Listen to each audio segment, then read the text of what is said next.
देख रहे हैं प्राइम टाइम सुपरफास्ट न्यूज। इस बुलेटिन में हम बात उन खबरों की करेंगे जो आज दिन भर सुर्खियों में बनी रही हैं।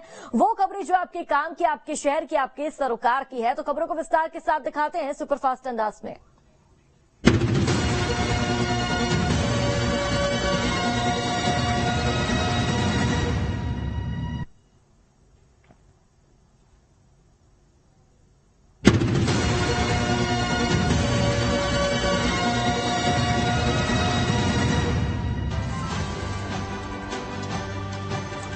दिल्ली के सीएम अरविंद केजरीवाल का बड़ा ऐलान, 2 दिन बाद सीएम पद से इस्तीफा देने वाला हूं। विधायक दल की बैठक में नया सीएम चुना जाएगा। मैं आपकी अदालत में आया हूं, आपको लगता है कि मैं ईमानदार हूं तो मुझे वोट देना। मुझे किसी पद का लालच नहीं है, जनता के बीच जाऊंगा, काम किया है तो वोट देना।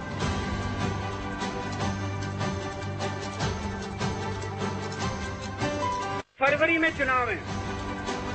आज इस मंच से मैं मांग करता हूं कि ये चुनाव नवंबर में कराए जाए, महाराष्ट्र के साथ कराए जाए, तुरंत कराए जाएं चुनाव।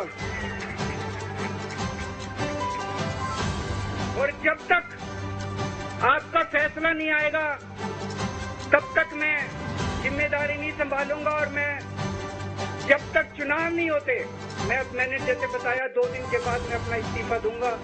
जब तक चुनाव नहीं होते तब तक मेरी जगह आम आदमी पार्टी से कोई और मुख्यमंत्री बनेगा। अगले 2-3 दिन के अंदर विधायक दल की मीटिंग होगी और विधायक दल की मीटिंग में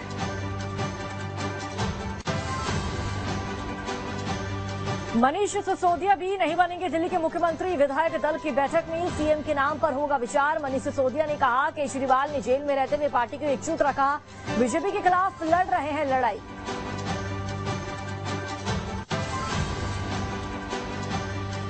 केजरीवाल के इस्तीफे वाले बयान पर देश भर में सियासत गरमाई। छत्तीसगढ़ के पीसीसी चीफ दीपक बैज ने कहा यह केजरीवाल का खुद का फैसला है कि वो क्या करते हैं। दीपक बैज ने बीजेपी पर भी साधा निशाना, सीबीआई, ईडी समेत जांच एजेंसियों के दुरुपयोग का आरोप लगाया।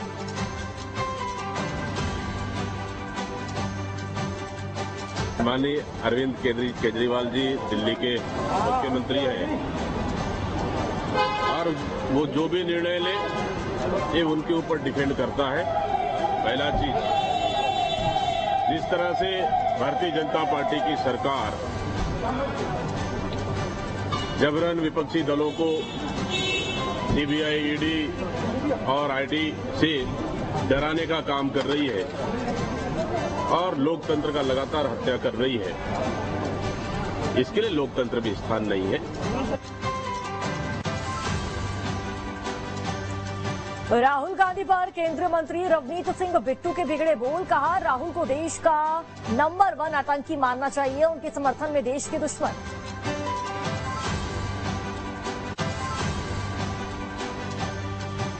कोलकाता रेप मर्डर केस में 17 सितंबर तक सीबीआई रिमांड पर पूर्व प्रिंसिपल संदीप घोष और टाला थाने के एसएचओ अभिजीत, कल दोनों की हुई थी गिरफ्तारी। मध्य प्रदेश के दूध उत्पादकों के लिए खुशखबरी, किसानों की तरह दूध उत्पादकों को भी मिलेगा बोनस। सीएम मोहन यादव ने ऐलान किया है। डेयरी से जुड़े कर्मचारियों के साथ संवाद के दौरान की घोषणा। पशु पालकों को बोनस देने से दूध उत्पादन में होगी वृद्धि। दूध उत्पादकों को एनडीडीबी से मिलेगी सुविधाएं। सरकार प्रदेश में दूध उत्पादन को बढ़ावा देने के लिए प्रयासरत।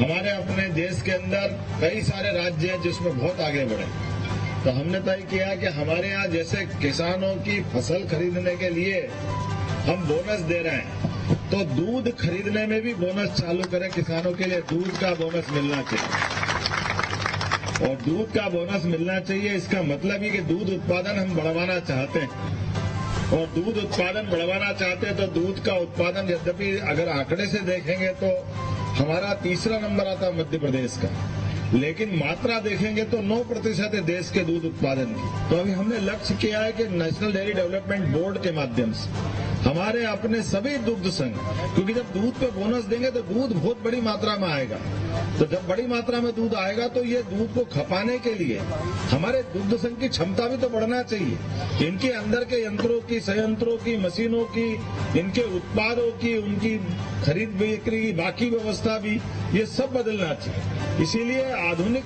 नवीनतम संसाधनों के साथ सरकार वो भी मदद करेगी। झाबुआ में बीजेपी सदस्यता अभियान को लेकर बीडी शर्मा का बयान। सदस्यता अभियान में मध्य प्रदेश में बनेगा रिकॉर्ड, 2 करोड़ से अधिक बनाए जाएंगे। बीजेपी के सदस्य बीडी शर्मा ने उपचुनाव के परिणामों पर भी प्रतिक्रिया दी, कहा बीजेपी ने दमखम दिखाया।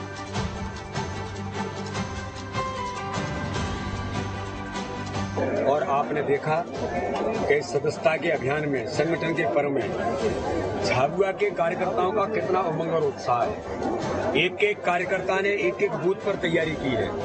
तो इसलिए आगामी आने वाले समय में सदस्यता का अभियान, जो हमने 1.5 करोड़ का टारगेट लिया था, अब कार्यकर्ताओं ने उसे 2 करोड़ पहुंचा दिया है कि 2 करोड़ सदस्यता का लक्ष्य पूरा करेंगे। और झाबुआ में जनजातीय क्षेत्र में हमारे कार्यकर्ता भाई और बहन अथक मेहनत और परिश्रम के आधार पर मध्य प्रदेश चुनाव में रिकॉर्ड बनाता आया है, चाहे लोकसभा हो चाहे विधानसभा हो। अभी कल 19 पार्षदों के परिणाम आए, उपचुनाव के पार्षदों के, उनमें 14 भारतीय जनता पार्टी जीती, 50% से ज्यादा मत मिला। इसलिए सदस्यता के अभियान में भी मध्य प्रदेश रिकॉर्ड बनाएगा देश के अंदर, और झाबुआ जिला भी हमारा इस बार ऐतिहासिक सदस्यता करके रिकॉर्ड बनाने का काम करेगा। रायपुर दौरे पर पहुंचे सचिन पायलट ने बीजेपी पर जमकर साधा निशाना, कांग्रेस नेताओं को टारगेट करने का आरोप लगाया। साथ ही जांच एजेंसियों के दुरुपयोग का भी लगाया आरोप, कहा कांग्रेस हर मोर्चे पर मुकाबला करेगी, हरियाणा और जम्मू कश्मीर में हम सरकार बनाएंगे। खासकर जो किसान वर्ग है, दलित है, आदिवासी है, और लॉ एंड ऑर्डर को लेकर भी हमने कई बार यहाँ पर ज्ञापन भी दिए हैं, धरने भी दिए हैं। कांग्रेस के नेताओं को टारगेट करना, एजेंसी का दुरुपयोग करना, हमारे नेताओं को उनका चरित्र हनन करना मीडिया के माध्यम से, एजेंसीज के माध्यम से, सिर्फ ये प्राथमिकता है सरकार की। लेकिन हमारे मोर्चे पर उनसे मुकाबला करेंगे। जनता का आशीर्वाद हमारे साथ है और हमारी पार्टी लगातार और मजबूती की तरफ बढ़ती जाएगी। अभी हरियाणा में चुनाव हो रहे हैं, जम्मू कश्मीर में चुनाव हो रहे हैं। दोनों राज्यों में प्रचंड बहुमत के साथ कांग्रेस और हमारा गठबंधन जीत कर आएगा। और दिल्ली में भी जो भी अभी अगले दिनों में घटनाक्रम होगा, कांग्रेस पार्टी पूरी तरह तैयार है हर चुनौती का सामना करने के लिए।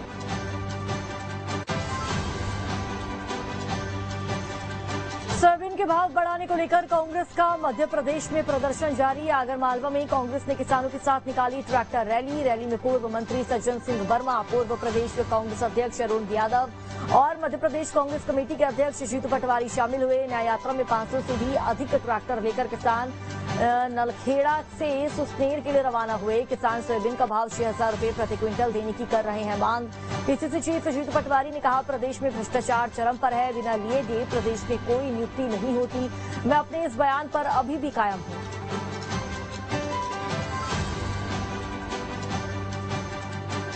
हमने कहा बिना लिए दिए कोई पोस्टिंग नहीं होती है, बिना भ्रष्टाचार किए कोई भी नियुक्ति नहीं होती है, और इसका असर जनता पे आता है। जनता से वो अधिकारी जो पैसे देके आता है, जनता से वसूल करता है, करप्शन का पर्याय है मध्य प्रदेश।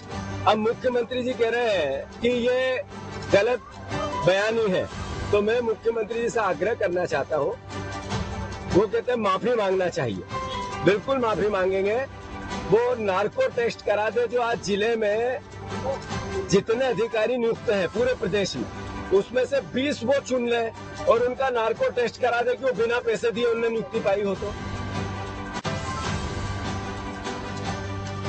सीएम विष्णुदेव साय रायपुर में प्रकृति पर्व भादो एकादशी व्रत कर्मा त्योहार कार्यक्रम में शामिल हुए। पूजा अर्चना कर कार्यक्रम की शुरुआत की। मांदर पर थाप देते हुए जमकर झूमे सीएम। कार्यक्रम में संबोधित करते हुए आदिवासी संस्कृति के संरक्षण पर जोर दिया।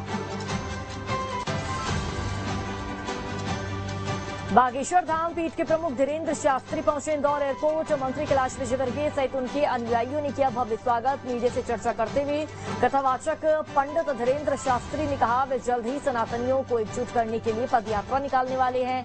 साथ ही उन्होंने वक्फ बोर्ड को लेकर भी तंज कसा कि अब किसी भी लोगों की कोई मनमानी नहीं चलेगी। साथ ही बिना नाम लिए कहा, भारत में जिन लोगों ने अति करके रखी है अब उनकी खैर नहीं है।